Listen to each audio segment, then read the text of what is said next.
Hello, campers. Grab your marshmallows and gather around the true crime campfire. We're your camp counselors. I'm Katie. And I'm Whitney.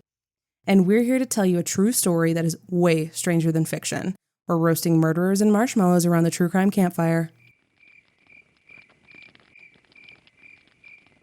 In last week's episode, we learned about the troubled early life of Earle Nelson and witnessed his first steps towards becoming one of the most prolific serial killers in North American history. This week, his journey of mayhem across America really kicks into high gear. This is part 2 of Dark Strangler, The Crimes of Earle Leonard Nelson.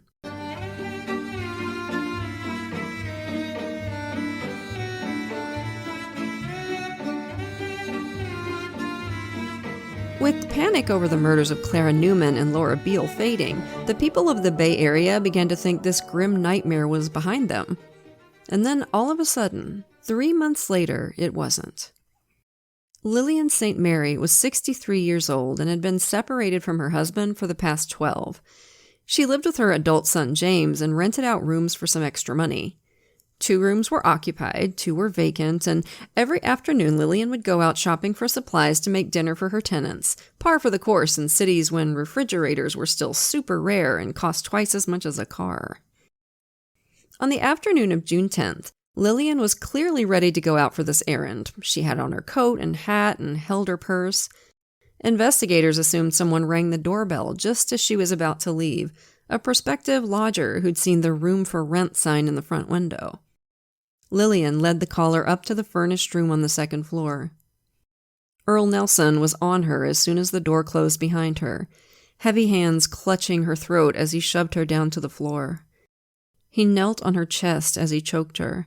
9 of Lillian's ribs were broken. She was incapacitated almost immediately. Her glasses didn't even fall off her head in the struggle. After she was dead, Earl lifted her body onto the bed and raped her. Then he placed her hat neatly beside her on the bed, folded her coat and put it under her feet, and stole $5 from her purse but left the pearl necklace around her neck. Then he left. A Mrs. Vanderzee, who stayed in the room directly below, had been home all day and hadn't heard a thing. The panic that had followed the last landlady murder surged up again, stronger than ever. Shortly after the time of the murder, a trolley bus conductor had given a ride to a fidgety, nervous man who'd traveled only 1 block before jumping off and running down the street. His description matched the suspect from the previous 2 killings, a powerfully built man, about 5'8", with tan skin. Less than helpfully, police told everyone to watch out for someone with, quote, the smooth olive complexion of a man of Italian or Serbian descent, which carried the obvious implication that the killer might be an immigrant. This caused a lot of grief for innocent men and brought authorities no closer to catching Earle Nelson, who was as American as apple pie and Lizzie Borden, and whose family, for what it's worth, was mostly Irish. 2 weeks later, the killer the press was now calling the Dark Strangler struck again. Ollie Russell was 53, and she'd worried about crime even before the killing started. Before answering the front door, she always took off her rings, wrapped them in a handkerchief, and hid them behind some books in her sitting room. But a consistent feature of Earle Nelson's killings was his ability to talk his way inside, to be charming and non-threatening. Mrs. Russell let him in. One of her tenants, Bill Franey, worked nights, and he'd been asleep in the afternoon when some commotion from the vacant room next door woke him up. He tried to go back to sleep, but the noise kept going. A locked door connected the 2 rooms, so Bill bent down to peek through the keyhole. On the bed in the next room, he saw a man, trousers pulled down, on top of a woman. What had woken Bill up was the headboard banging against the wall. Bill stepped back, embarrassed, and then a few moments later went back for a second look. He watched the man get up from the bed, pull up his trousers, put on his hat, and leave. The woman was still. The shades were drawn, and it was dim in the room, but Bill thought it was his landlady, Ollie Russell.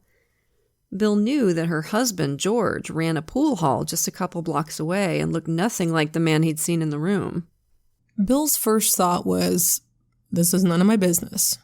But when he looked again, the woman on the bed still hadn't moved. and now Bill thought he saw blood. He hurried over to the pool hall and told George Russell he should come home and investigate the strange noises coming from the vacant room. He didn't tell George what he'd seen through the keyhole. George hunted around for the key, opened up the room, and said, "My God." Ollie Russell lay dead on the bed, her face horribly bruised and her dress pushed up. She'd been strangled with a length of cord that had been pulled tight enough to cut open her throat, spraying blood onto the bed. Jesus. Like the other victims, Ollie had been raped after death. The blows to her face had also most likely come post-mortem. The largest manhunt in Santa Barbara history began, but it was a long way away in the Mojave Desert town of Needles, where police picked up the killer on August 11th. Well, they picked up a 28-year-old drifter and heroin addict named Paul Cameron, who started confessing as soon as he was arrested for vagrancy. He'd had trouble with about 12 women on the Pacific coast, he said, and had strangled to death a number of them. The press and the Santa Barbara DA were quick to declare his guilt, but a lot of people had doubts. Cameron was thin and lanky and scruffy, which didn't match the witness descriptions at all. And he didn't know any more about the crimes than he might have read in a newspaper. Plenty of people thought Cameron was just a weirdo who falsely confessed, something that's pretty common in high-profile cases. Still, he was charged with Ollie Russell's murder, and right away, on August 16th, the whole case fell apart. Stephen and Mary Nisbet were a couple in their early 50s who owned a small apartment building in Oakland. When Stephen came home from work that day, he called for Mary but got no answer. In the kitchen, sliced vegetables sat on the cutting board, as if Mary had been interrupted in the middle of making dinner. Stephen figured she'd popped out to get a missing ingredient and sat down to read the paper. When there was no sign of Mary after an hour, though, Stephen started to worry. He asked his tenants if they'd seen her, but no one had. He stuck his head inside their one vacant apartment on the first floor, but didn't see any sign that she'd been in there. He went down to the local grocery to ask if she'd been there, but she hadn't. Stephen, starting to get frantic, hurried home and looked all through the building again. The only place he hadn't searched thoroughly was the empty first-floor apartment. He hurried through it, turning on lights as he went. As soon as he went into the bathroom, the upstairs neighbors heard an awful scream from below. Mary Nisbet lay face down on the bathroom tiles, strangled with a kitchen towel. Her face was bruised almost black, and broken teeth sat in the blood below her mouth. Her killer had knelt on her back as he strangled her, bashing her face into the floor.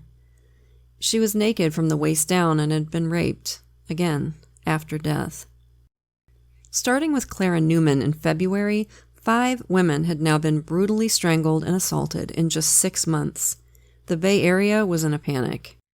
Whether Earle Nelson felt the heat or just a little wanderlust, we don't know, but without a word to his wife, he left town and headed north in his beat-up Ford. And while Earl's on the road, we should take a moment to try and figure out what was going on here. These 5 crimes are startlingly similar, even by the standards of serial killers who tend to stick to a fairly rigid pattern. All the victims were much older than Earle Nelson, who was still in his 20s. Often, when older women are sexually assaulted, the perpetrator is young and sexually inexperienced. In fact, the original profilers used to have a sort of rule of thumb. The older the victim, the younger the perpetrator. I'm not sure if they still believe that or if that's held up, but I remember reading that in Mindhunter, like, years ago. I think I watched some crime show where they still use that as a rule of thumb. The victim was like 80-something, so they started looking for like a very young perpetrator. I think it does happen a lot, for sure. But that wasn't really the case with Earl. Serial killers usually target victims from whatever group they're sexually attracted to, and Earl genuinely had the hots for older ladies. He'd married one, after all, and was constantly pestering her for sex. And while we always have to be careful about drawing direct lines from A to B, I don't think you have to look too deeply into Earl's life to see the likely genesis of that fixation. Remember, Earl had been raised by his grandmother, Jenny Nelson, a chilly woman whose child-rearing, at least with Earl, leaned more towards spankings and threats than hugs and praise. To what extent Mrs. Nelson became a conscious focus of little Earl's sexual interest, we'll never know, but we do know he always had a habit of peeking through inappropriate keyholes at home. He had an unusual mind and an early, voracious interest in sex. As horrifying a thought as it is, I don't think it would have taken too many peeks at Meemaw getting out of the shower to set some wheels in his brain spinning in really unfortunate directions. But rape, of course, is an act of violence, much more than it is about sexual desire. Earl's murders showed deep, burning anger, and that line is easier to draw back to Earl's grandmother. Earl never truly felt safe or wanted in her home, and her death was, to him, the ultimate desertion. As to why Earl only raped his victims after they were dead, we can only speculate. Maybe he needed to pretend they were willing participants. Maybe he felt some fundamental shame about what he was doing and didn't want anybody else to see.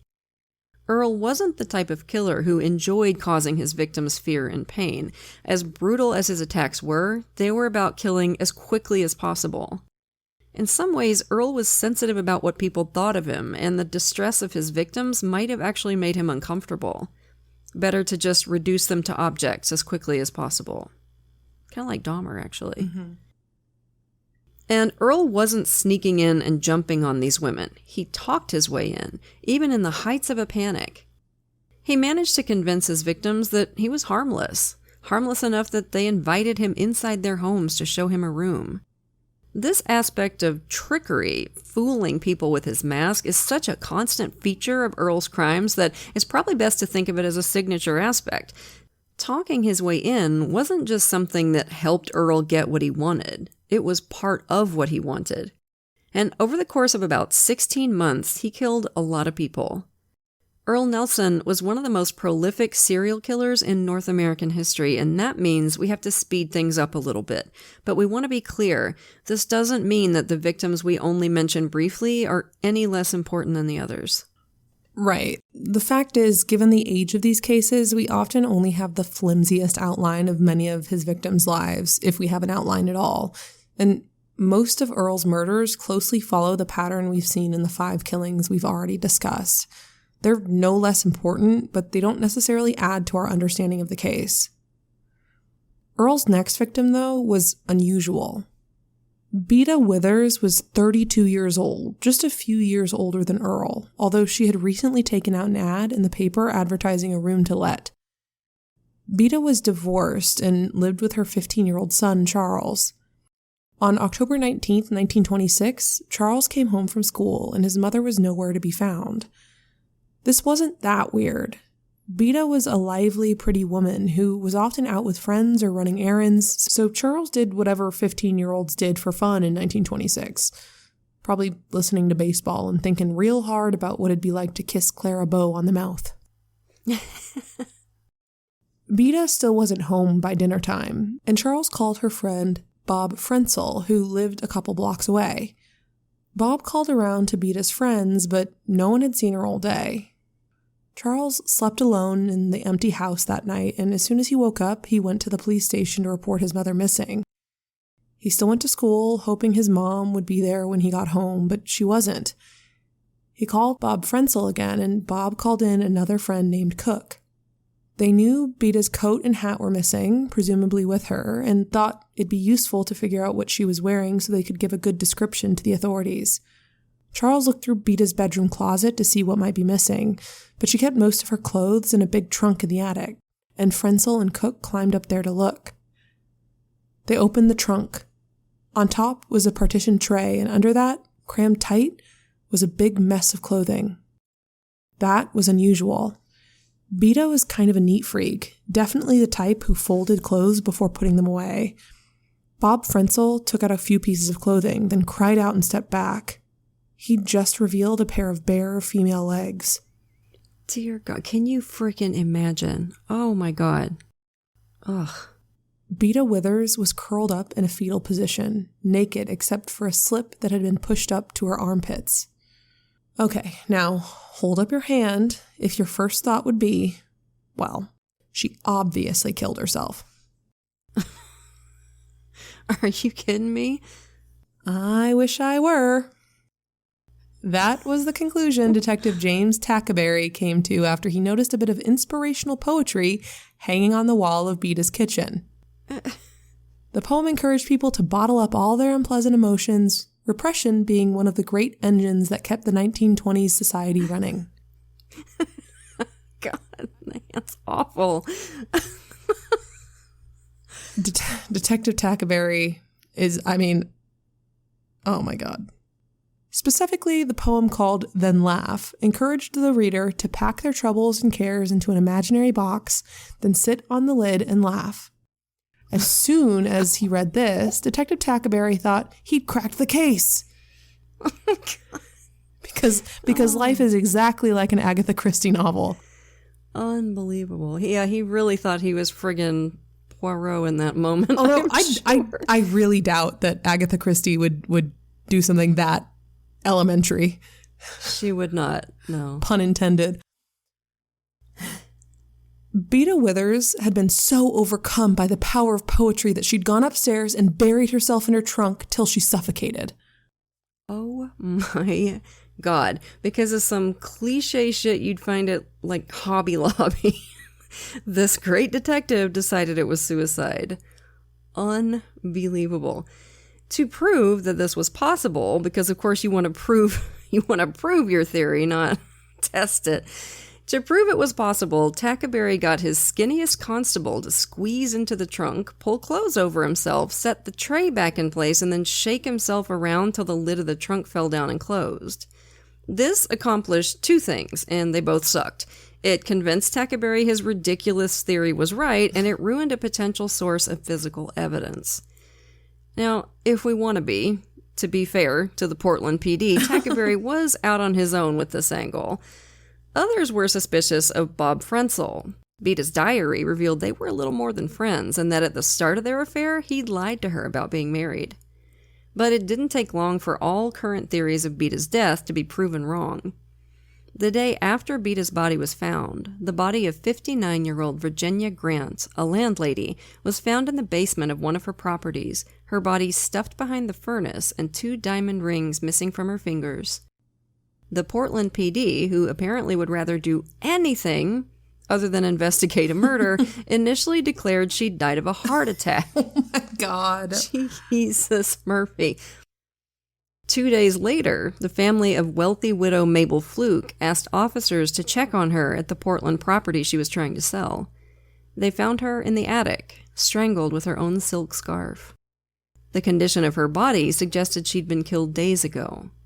As with Beta Withers, some detectives immediately assumed she'd killed herself. Guys, oh my God, stop. What, do you just hate investigating? Isn't that what detectives want to do? I just can't get over this. Oh my God. So 3 women killed and their bodies hidden in the same week convinced even the sluggish Portland authorities finally that something was up, although there was still plenty of heated debate about how closely the cases were related to each other. Detective Tackaberry had changed his tune and decided they were looking for what the chief of police described as a methodically working pervert. But there were plenty of others, especially in the coroner's office, rigidly insisting they were dealing with 2 suicides and a heart attack. None of these bodies showed signs of sexual assault. If you have confidence in the Portland coroner's office, that is, which I don't know if you should. Earle Nelson was operating at the beginning of what was something of a golden age for American serial killers. The ready availability of automobiles meant they could travel quickly and easily, and there was no kind of quick and rigorous exchange of information between different police departments. Investigators in Portland hadn't gotten any detailed information on the California killings, but they read the papers, and some started to wonder if the Dark Strangler had come north. And one officer, at least, had a good idea of who to watch for.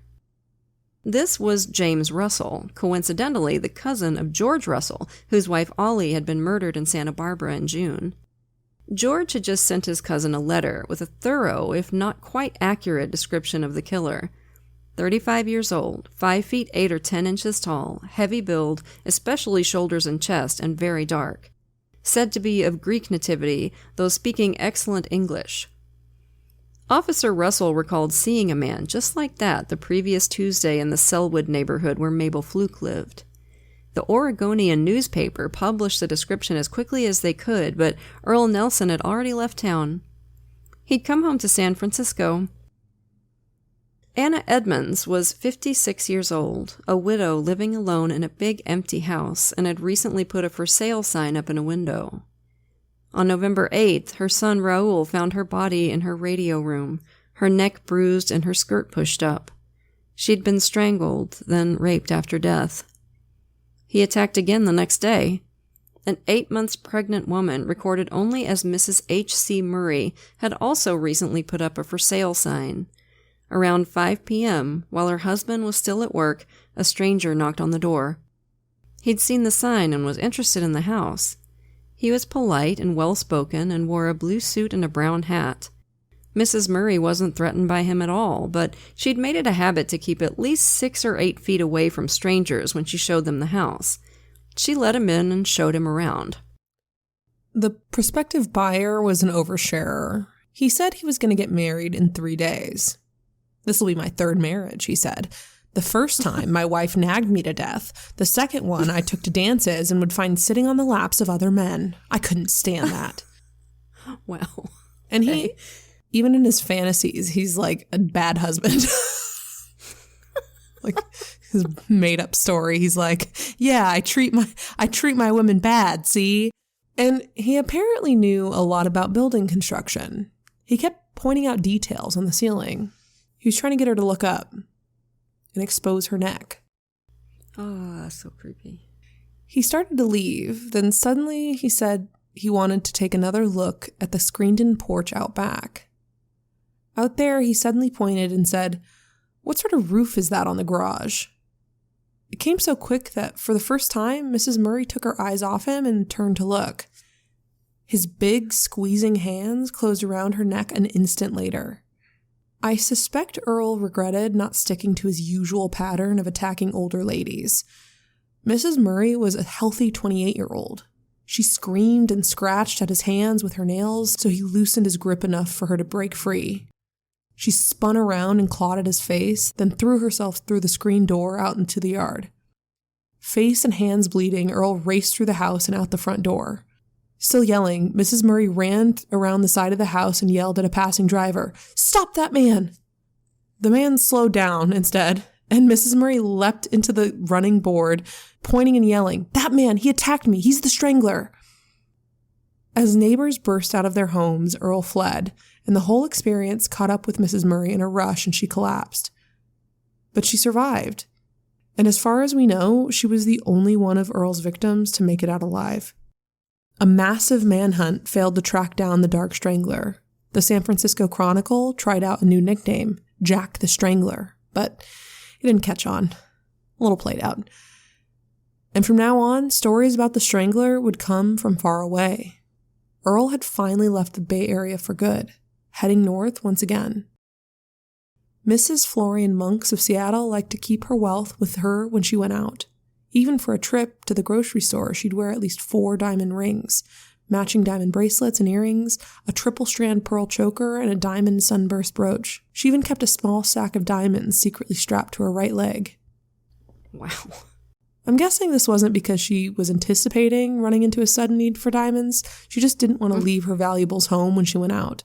And she scoffed at warnings that this wasn't exactly the safest behavior. Yeah. She was 48 years old, widowed twice by wealthy men, and she'd recently taken out ads to try and sell one of her properties in Capitol Hill.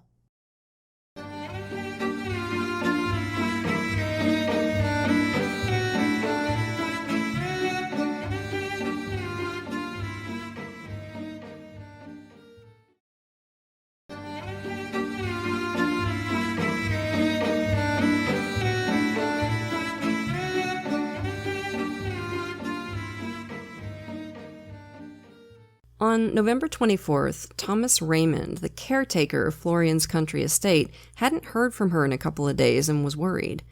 She suffered from dizzy spells, and he thought she might have fallen down some stairs in the Capitol Hill house, where she sometimes stayed overnight after showing it. Raymond looked through the house, then down in the cellar. As soon as he turned on the light, he could tell something heavy had been dragged across the dirt floor. He followed the tracks and found Florian Monk's body strangled and shoved tightly behind the coal furnace. Her jewels were missing, and the chief of detectives was convinced Florian's habit of flaunting her wealth had led to her death. "Come and take them," he said to reporters. "That's what these women are saying to every cut purse and sneak thief that comes along." Earle Nelson often took jewelry from his victims. In common with many other serial killers, he liked to take little mementos, trophies, from his victims. As we'll see soon, he didn't care at all about their monetary value. It was all about remembering the crime. 5 days later in Portland, the body of landlady Blanche Myers was found by police after her son called to report her missing. Her body had been jammed under a bed. She'd been strangled with her apron so hard that blood had leaked from her ears. She'd been raped after death. With this 4th death in their city, the Portland police finally got their shit together and took things seriously. They sealed off the scene and did some proper forensics, which revealed 3 clear fingerprints on the bed's iron headboard, where someone might hold on during sex. These would turn out to be a perfect match for prints taken from the Bay Area killings. The big break, though, came via 2 elderly widows, Edna Gaylord and Sophie Yates, landlady and longtime tenant of a Portland boarding house. A week earlier, a polite man, a perfect gentleman the ladies said, had come to stay with them, a carpenter in Portland for work. He stayed with them over Thanksgiving, and when Edna admitted she couldn't afford to offer them much in the way of a meal, he'd gone out and come back laden with grocery bags. "Tomorrow we'll have a real holiday feast," he said. Edna said he looked like a boy unwrapping birthday presents as he unpacked the groceries. The only price for their great Thanksgiving dinner was listening to their guests bang on about the Bible, but that wasn't so bad. The next day, against their protests, he insisted they take several pieces of expensive-looking jewelry he happened to have. "I have no use for it, and you have so little," he said. He left a few days later. A couple days after that, Edna read in the newspaper a description of the dark Strangler, which closely matched her recent tenant. She called the police, and a pair of detectives arrived, initially without a whole lot of hope of a breakthrough. There'd been no shortage of supposed Strangler sightings that led nowhere. But as soon as Edna and Sophie showed them the jewelry their tenant had left, they got excited. This looked just like, and would prove to be, the jewelry taken from Florian Monk's. Soon, a fingerprint found on Florian's pocketbook would match those from Blanche Myers' headboard. With the Seattle and Portland murders definitively linked, another massive manhunt was underway, and yet again it would fail because Earle Nelson had left the West Coast for good. He stopped in Council Bluffs, Iowa first, where on December 23rd, the body of a Mrs. Berard was found, jammed between the furnace and a basement wall. She'd been strangled with a shirt ripped from a clothesline. Her face and arms were bruised, and clumps of her hair were stuck to the furnace door, where she'd been bashed against it. Despite this, the county attorney declared she'd probably killed herself due to her being recently discharged from a mental institution for a nervous disorder. Fortunately, no actual detective shared this opinion, but it would take more deaths for them to realize what they were dealing with.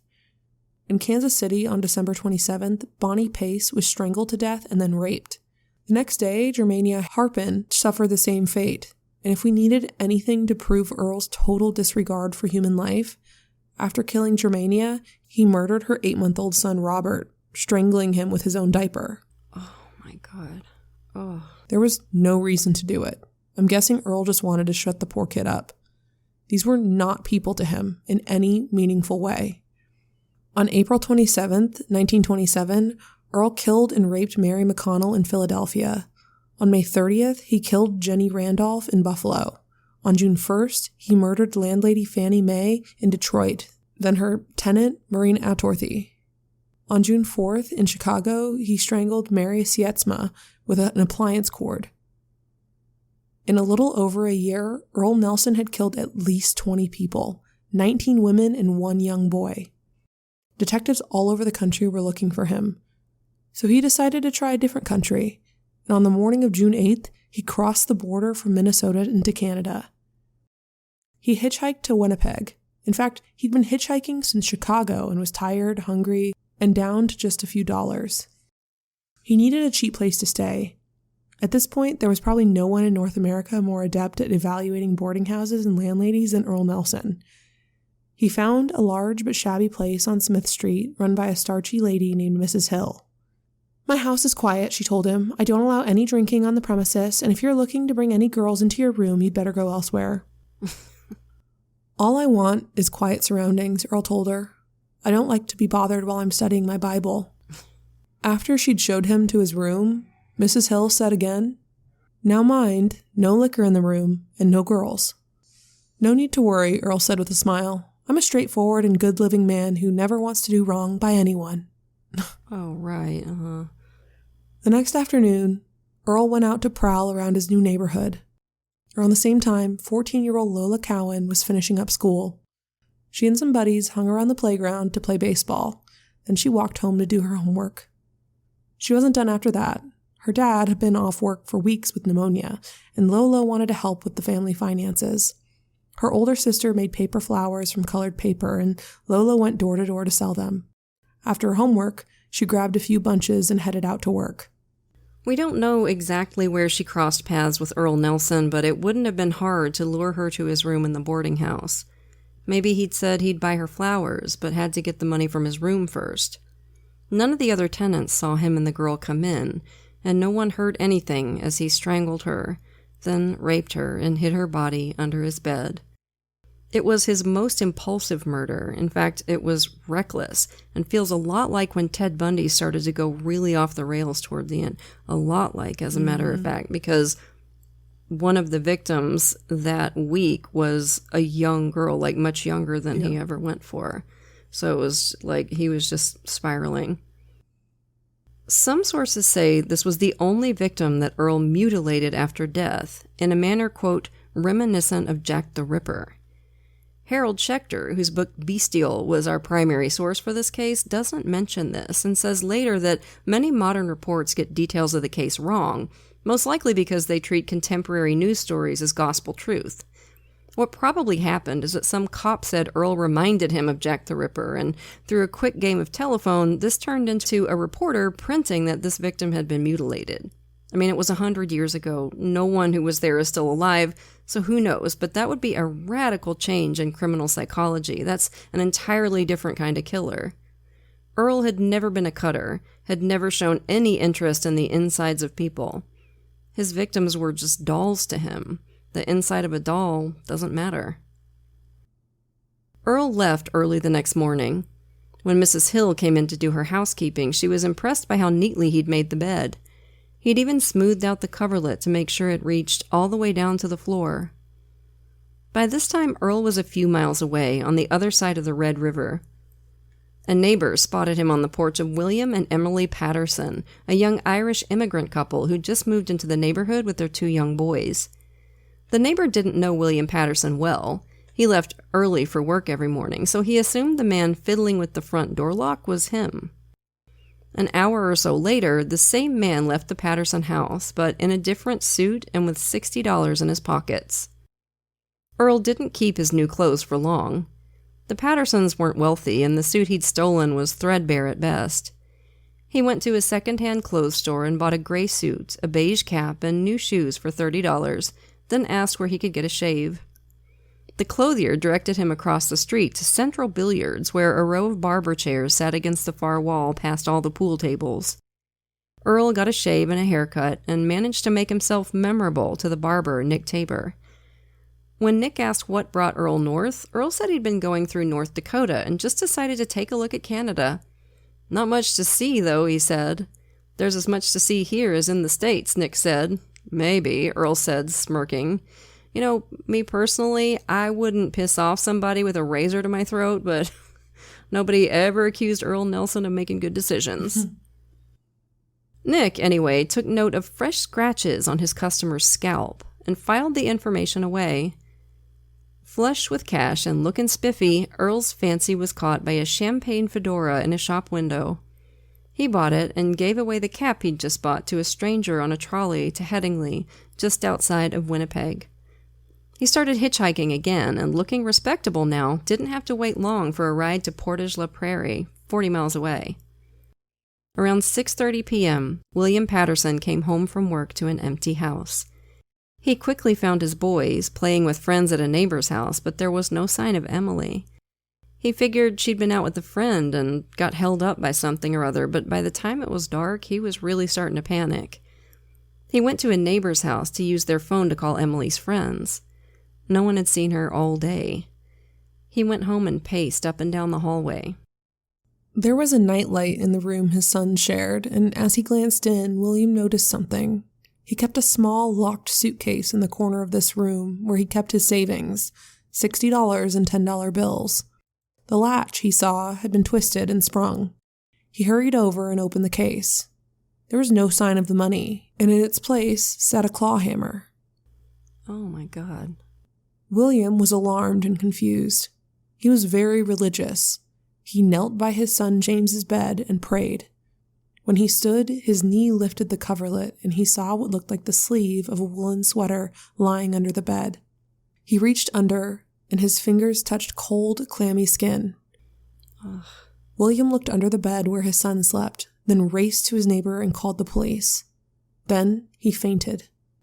Oh, bless his heart. 23-year-old Emily Patterson lay on her back beneath her son's bed, with an ugly bruise on her forehead and blood on her face from blows to her nose and mouth. Her skirt had been pushed up above her waist, and her stockings were down below her knees. She'd been struck with a blunt object, probably the claw hammer, and strangled to death and raped. Jesus. A cheap suit belonging to William Patterson was missing, and a pile of shabby, discarded clothes was found in the corner of the bedroom. In a pocket, detectives found several scraps of paper torn from the Winnipeg Tribune, all from the rooms to let section. Jeez Louise. The Winnipeg police were on the ball. Not long ago, they'd received a circular from the Buffalo PD describing the continent-spanning crimes of the Dark Strangler, and right away they thought the killer had come north. Emily Patterson hadn't been a landlady. There's a good chance Earl had broken in, looking only for money and a change of clothes, and had just taken advantage of finding her there. But landladies were clearly his preferred target, so officers were sent to visit every boarding house in the city to see if there were any suspicious-looking characters, especially anyone who'd just checked out. Mrs. Hill answered no to both questions. Her new lodger was a polite, devout young man, and as far as she knew, he was still a resident. She hadn't set eyes on him for the past couple of days, but he hadn't checked out. She was sure about that. He still owed her $2. The next day, Sunday, she was less certain. There was still no sign of her new lodger. She looked in his room, and it clearly hadn't been slept in since she'd last seen it on Friday morning. And there was a smell. She'd noticed that the polite, devout young man wasn't a big fan of soap, so she opened the window and left the door open to try and clear out the funk. Mrs. Hill spoke to her husband, and he said he'd stop off at the police station on his way to the evening service at church. As Mr. Hill was talking to the cops, another tenant, a Danish guy named Berhart Morton, was headed downstairs from the second-floor bathroom. Partway down, with his head at the same height as the floor on the second-floor landing, he happened to glance in through the open door of the new tenant's room, just as sunlight through the window shone on something under the bed. He squinted, then gasped and raced downstairs to Mrs. Hill.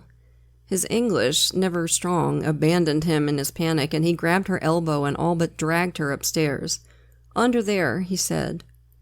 Filled with dread, Mrs. Hill crouched and looked under the bed. She saw the thin, naked body of a young girl, on her side, facing the wall. Mrs. Hill screamed, "Oh God, she's dead! Quick, the police!" A citywide alert went out, the authorities now in no doubt that the notorious American Strangler was in town. 500 people gathered at the Smith Street boarding house, a crowd that threatened to turn into a mob. If Earle Nelson had been caught, they might have killed him right then and there. A reporter for the Winnipeg Tribune moved through the crowd and heard a woman refer to the killer by a name that he'd use in his story in the next day's paper. It would ultimately replace the Dark Strangler as Earle Nelson's most well-used nickname, the Gorilla Man. Panic gripped Winnipeg, but Earle Nelson was long gone, 500 miles away in Regina, Saskatchewan. But he made a quick getaway when he read Monday's newspaper. His most recent crimes, plus a very accurate physical description of himself and what he was wearing, was on the front page. He'd been in Canada less than a week, and it was already too hot for him. Earl traveled by the power of his thumb again, hitching south and east to the tiny town of Boissevain, Manitoba, in the middle of a whole lot of that flat prairie nothing and barely 15 miles north of the U.S. border. Authorities quickly tracked Earl to Regina, but lost his scent there, although they did find the second-hand store where Earl had again changed his clothes into a workman's khaki shirt and bib overalls. Officers armed with revolvers and shotguns swarmed the roads of southern Saskatchewan and Manitoba, while locals armed themselves with hunting rifles and axe handles. There was a $1,500 reward for the killer's capture. Descriptions of Earl and his new clothing were broadcast on the radio, which reached the ear of one of the guys who'd given him a ride towards the border and narrowed the focus of the search. Earl's thumb took him to the even smaller and now completely vanished town of Wacopa, just 5 miles from the border. There were fewer than 10 houses in Wacopa, and any stranger walking into the general store is going to get attention. And Leslie Morgan, the store's owner, had been listening to the radio all morning. He thought his customer was the Gorilla Man the second he walked in. When Earl left with his purchases, a brick of cheese, 2 Cokes, and cigarettes, Leslie called the provincial police 10 miles away in Killarney. Not long after, Constable Wilton Gray spotted the suspect beside a muddy ravine like he was trying to work out the best way to cross it.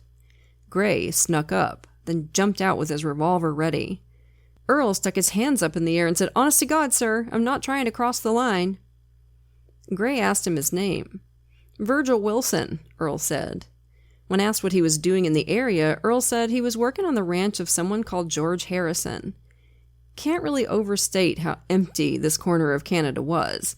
Gray knew all the local farmers, and none of them was called George Harrison. Gray arrested him and started back on the long and winding road to the Killarney jail.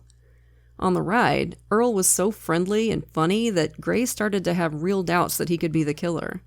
But he put Earl in the jail cell below the town hall.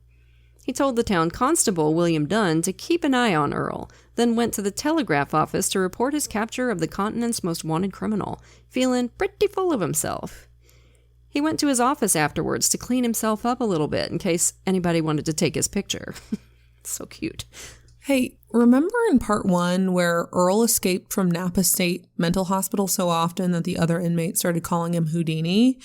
Mm-hmm. Well, 20 minutes after being told to keep an eye on the prisoner, Town Constable Dunn burst into Gray's office and told him the Gorilla Man was gone.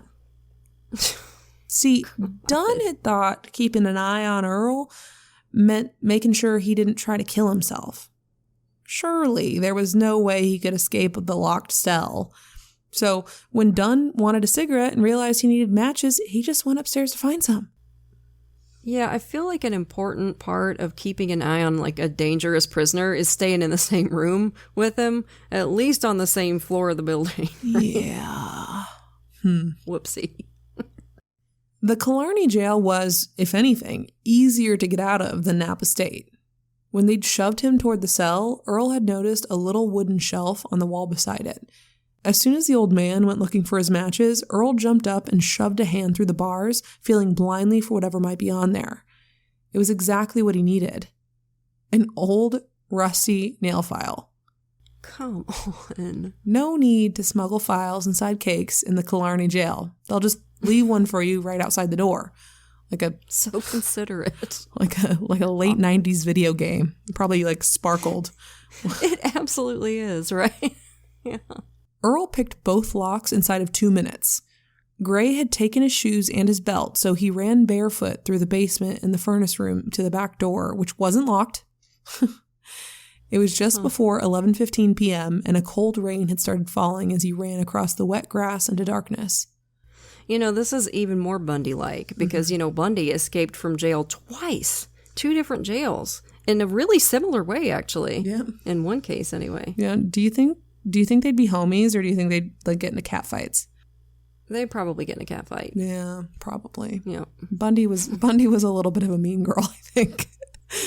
Definitely. Total bitch.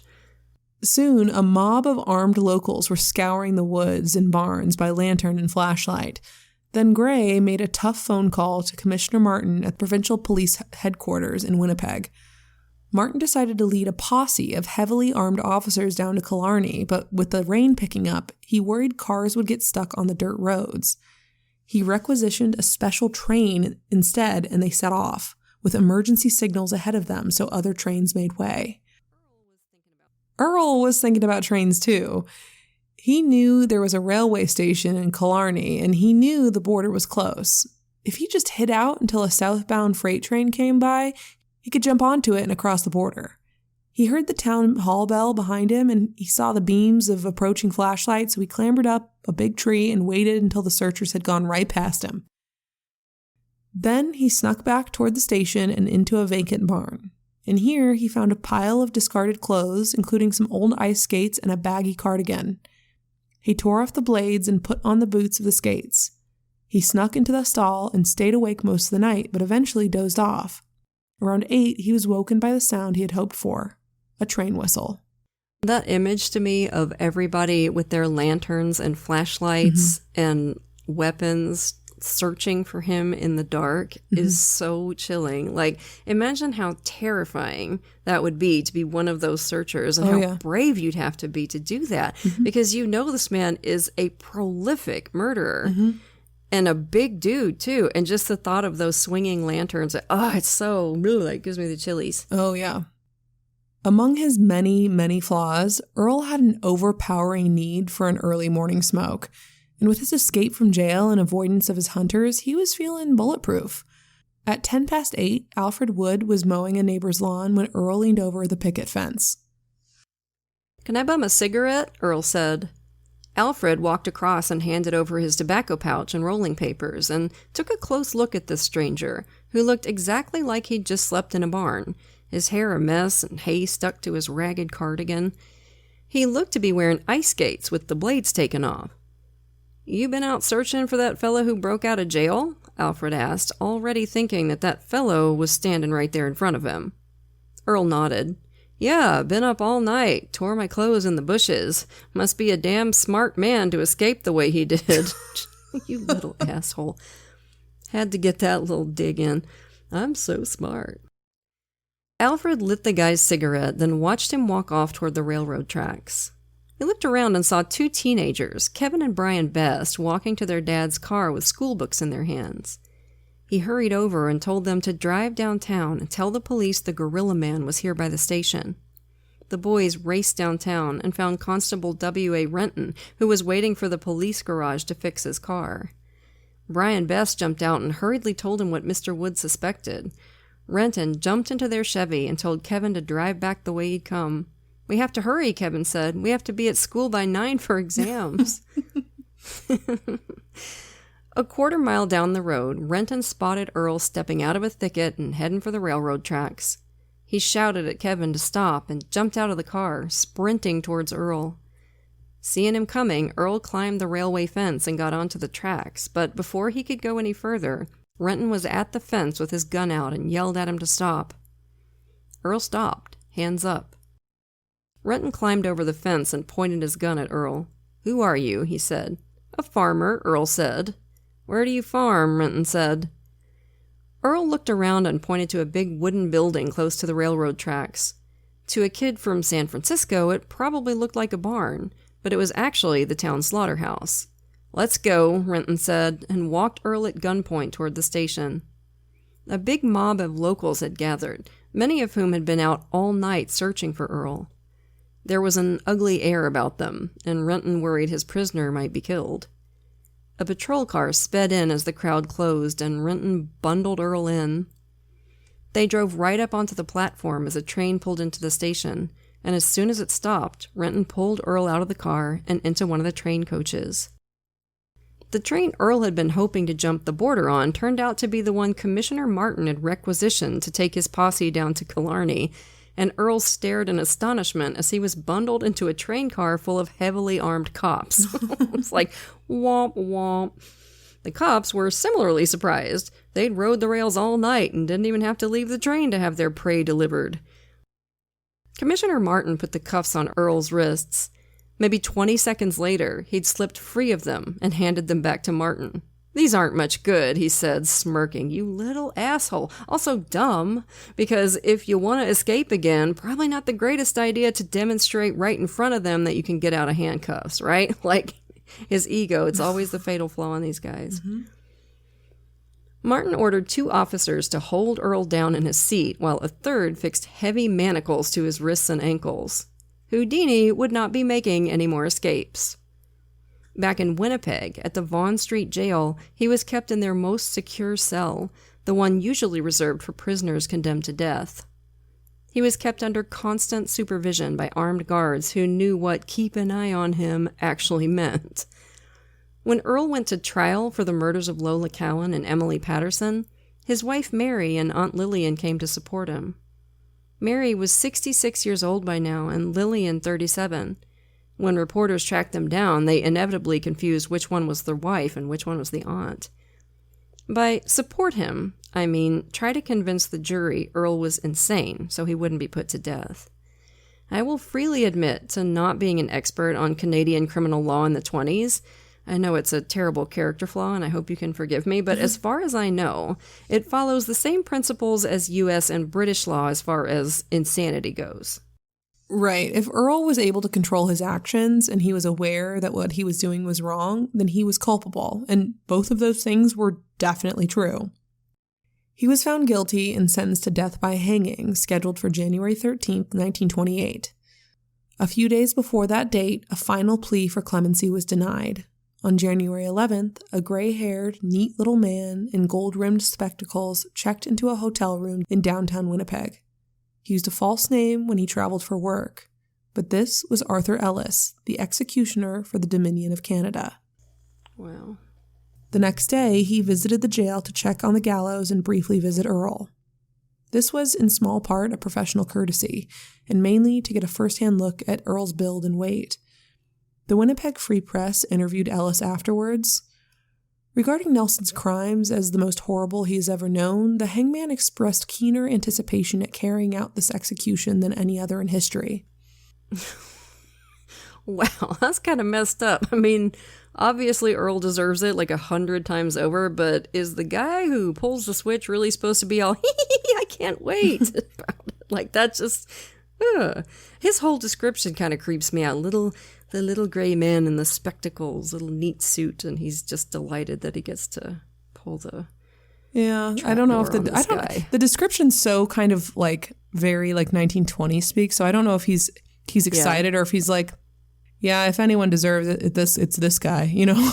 Mm-hmm, so sure. It could be both. But little gray men, man, little gray men. Mm-hmm. And if you'll remember, this is where we started in the story. In the pre-dawn light of Friday the 13th, Earl Leonard Nelson swung from the gallows. 11 minutes later, he was pronounced dead. His official number of victims is 22 over a 16-month span, but he is considered a strong suspect in at least 7 more killings, mostly between his second release from Napa State and his first recorded victim, Clara Newman. And that's probably not the full count, maybe not even close. Mm-hmm. Even serial killers who supposedly confess to their crimes often either over or understate the number of victims. Shockingly, these are not people you can trust. Yeah. And Earl just kept quiet, proclaiming his innocence right up until the last words left his mouth. Earl didn't change much between his teenage years and adulthood, and as we mentioned last week, there's every chance he started his murders among the vulnerable sex workers in San Francisco. Crimes that probably wouldn't even be investigated. And after Clara Newman, he was killing every 2 or 3 weeks, except for 4 months between his last murder in Missouri and his first on the East Coast. It would be bizarre for a serial killer to take a pause like that in the middle of intense activity like that. We know he wasn't incarcerated. Most likely, there were murders that were never linked to him. Mm-hmm. As we've seen, plenty of authorities were willing to write off suspicious deaths as suicides. So, as much as we've learned about killers like him and what drives them to do what they do, the Dark Strangler's real impact will probably always be a mystery. So that was a wild one, right, campers? We'll have another one for you next week, but for now, lock your doors, light your lights, and stay safe until we get together again around the True Crime Campfire. And if you haven't booked your spot yet on the Crime Wave True Crime Cruise from November 3rd through November 7th, we're going to the Bahamas. Get on it, y'all. Join Katie and me, plus Last Podcast on the Left, Scared to Death, and Sinisterhood for a rockin' good time at sea. You can pay all at once or set up a payment plan, but you've got to have a fan code to book a ticket. So go to crimewaveatsea.com/campfire and take it from there. And as always, we want to send a grateful shout out to a few of our lovely patrons. Thank you so much to Paj, I hope I said your name right, if not, tell me, and I will do it again. Stephanie, Charlene, Rhiannon, and Boston Gal. We appreciate y'all to the moon and back. And if you're not yet a patron, you're missing out. Patrons of our show get every episode ad-free, at least a day early, sometimes more, plus tons of extra content, like patrons-only episodes and hilarious post-show discussions, and lately, reality TV reactions, which are super fun. And once you hit the $5 and up categories, you get even more cool stuff. A free sticker at $5, a rad enamel pin or fridge magnet while supplies last at $10, virtual events with Katie and me, and we're always looking for new stuff to do for you. So if you can, come join us at patreon.com/truecrimecampfire.